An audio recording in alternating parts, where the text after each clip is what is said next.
നമസ്കാരം. കേരള ഗവർണർ ആരിഫ് മുഹമ്മദ് ഖാനെതിരെ കേരള സർക്കാരും ഇടതുപക്ഷവും സമരമുഖം തുറന്നിട്ട് മാസങ്ങളായി.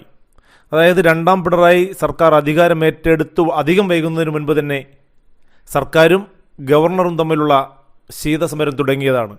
അതിന് പ്രധാന കാരണം സർക്കാർ പാസ്സാക്കുന്ന പല ബില്ലുകളിലും ഗവർണർ മുദ്ര ചാർത്തുന്നില്ല അല്ലെങ്കിൽ ഒപ്പുവെക്കുന്നില്ല എന്നത് തന്നെയായിരുന്നു.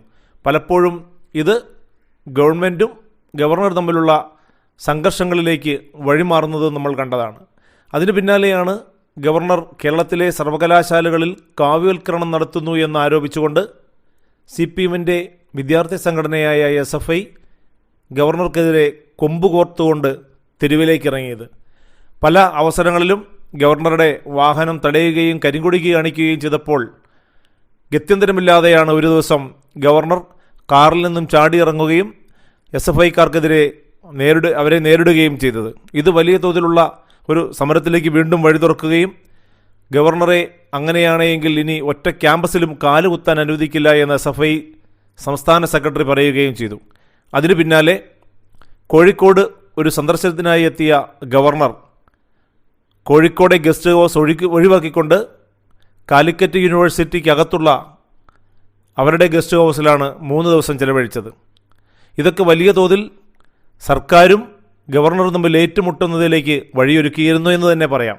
ഇപ്പോൾ സർക്കാരും ഗവർണറുമായിട്ടുള്ള ഏറ്റവും വലിയ യുദ്ധം നടന്നുകൊണ്ടിരിക്കുന്നത് ഭൂനിയമ ഭേദഗതി ബില്ലിൽ ഗവർണർ ഒപ്പിടാത്തതുമായി ബന്ധപ്പെട്ടാണ്.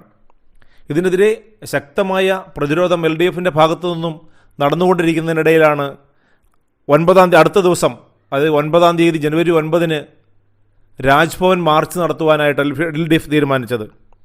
എന്നാൽ ഇതേ ദിവസം തൊടുപുഴയിൽ ഒരു ചടങ്ങിൽ, അതായത് വ്യാപാരി വ്യവസായികൾ നടത്തുന്ന ഒരു ചടങ്ങിലേക്ക് ഗവർണർ മുഖ്യ അതിഥിയായി എത്തുകയാണ്. ഇതിനെതിരെ തൊടുപുഴയിൽ ഗവർണർക്കെതിരെ ശക്തമായ സമരം നടത്തുമെന്ന് ആഹ്വാനവുമായി രംഗത്ത് വന്നിരിക്കുകയാണ് LDF. ഭൂനിയമ ഭേദഗതി ബില്ലിൽ ഒപ്പിടാത്ത ഗവർണർക്കെതിരെ LDFൻ്റെ ശക്തമായ പ്രതിഷേധം പുതിയ പോർമുഖം തുറക്കുകയാണ് എന്നും LDF തന്നെ പറയുകയാണ്. ഇടുക്കി ജില്ലാ കമ്മിറ്റി രാജ്ഭവൻ മാർച്ച് നടത്താൻ തീരുമാനിച്ച ദിവസം തന്നെ തൊടുപുഴയിൽ കേരള വ്യാപാരി വ്യവസായി ഏകോപന സമിതിയുടെ പരിപാടിയിൽ പങ്കെടുക്കാൻ ഗവർണർ തീരുമാനിച്ചിരുന്നു. ഇതാണ് LDFനെ കടുത്ത രീതിയിൽ ചൊടിപ്പിച്ചിരിക്കുന്നത്. ഇതേ തുടർന്ന് ഗവർണർ തൊടുപുഴയിലെത്തുന്ന 9-ന് ഇടുക്കി ജില്ലയിൽ LDF ഹർത്താൽ ആഹ്വാനം ചെയ്തിട്ടുണ്ട്. ഹർത്താൽ ആണെങ്കിലും പരിപാടി യാതൊരു കാരണവശാലും മാറ്റിവെക്കില്ലെന്ന വാദവുമായി വ്യാപാരി വ്യവസായി സംഘടനയും മുന്നോട്ട് വന്നിരിക്കുകയാണ്. രാജ്ഭവൻ മാർച്ച് തീരുമാനിച്ച ദിവസം തന്നെ തൊടുപുഴയിലേക്ക് ഗവർണറെ ക്ഷണിച്ചത് പ്രതിഷേധ അർഹമാണെന്ന് LDF നിലപാട് വീണ്ടും അവർ വ്യക്തമാക്കി കഴിഞ്ഞു. പരിപാടി ഒഴിവാക്കണമെന്ന് വ്യാപാരി വ്യവസായി ഏകോപന സമിതിയോട് അഭ്യർത്ഥിക്കുന്നതായി LDFൻ്റെ ജില്ലാ കൺവീനർ KK ശിവരാമൻ പറയുകയുണ്ടായി. തീരുമാനത്തിൽ മാറ്റമില്ലെങ്കിൽ ജനം ഹർത്താലിലൂടെ മറുപടി നൽകുമെന്നാണ് ശിവരാമൻ പറഞ്ഞിരിക്കുന്നത്. ജില്ലയിലെ വ്യാപാരി സമൂഹത്തിൻ്റെ പ്രശ്നങ്ങൾ പരിഹരിക്കാൻ ഉതകുന്ന ഭേദഗതിയാണ് നിയമസഭ ഏകകണ്ഠമായി പാസാക്കിയത്.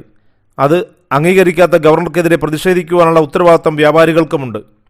9-ന് മാത്രമേ ഗവർണർക്ക് തീയതിയുള്ളൂവെങ്കിൽ ഉദ്ഘാടകനെ മാറ്റി മറ്റൊരു തീയതി നിശ്ചയിക്കണം.